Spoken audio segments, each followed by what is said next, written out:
रविशंकर प्रसाद जी, अभी मैंने आपको सुना, कितना दोहरा चरित्र आपका है, इसको देखिए। दूसरों के दोहरे चरित्र बता रहे हैं आप किसी व्यक्ति की हैसियत बता रहे थे, एक नेता की, तो आप अपनी हैसियत देख लीजिए। जो आपकी हैसियत है वही उस नेता की भी हैसियत है। विपक्ष का कोई भी नेता हो, उसकी आवाज को दबाने की कोशिश मत करिए। आप कांग्रेस की बात को, कांग्रेस के मैनिफेस्टो को लेकर अपने करतूतों को जस्टिफाई करने की कोशिश कर रहे हैं। आप ये कहने की कोशिश कर रहे हैं कि कांग्रेस ने कहा था कि एपीएमसी एक्ट में बदलाव की जरूरत है। बदलाव का मतलब ये नहीं है जो आपने किया। आप किस तरह से इन कानूनों को लाए, पिछले दरवाजे से, बैकडोर से, छुपे हुए दरवाजे से लेकर आए अध्यादेश जून के महीने में। सितंबर में जब इस पर वोटिंग होनी थी तो आपने राज्यसभा में क्या किया? आपके पास वहां पूर्ण बहुमत नहीं था, तो वहां पे ध्वनि मत से पारित कराया गया, जिसका विरोध सारे विपक्षी दल करते रहे। आज अगर विपक्षी आपके साथ नहीं खड़े हैं तो इसमें आपको हैरानी क्यों है? देश की अधिकांश जनता के प्रतिनिधि हैं आप,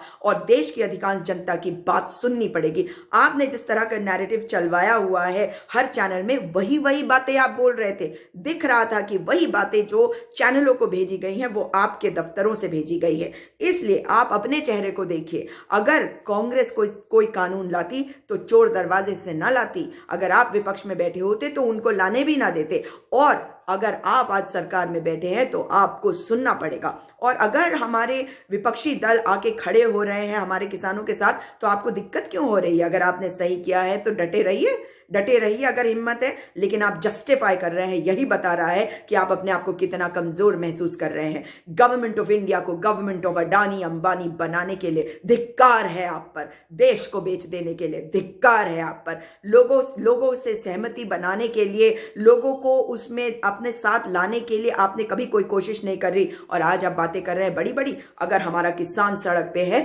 तो आप क्यों नहीं बात करते उनसे? आप कहते थे मनमोहन सिंह जी मौन होते थे।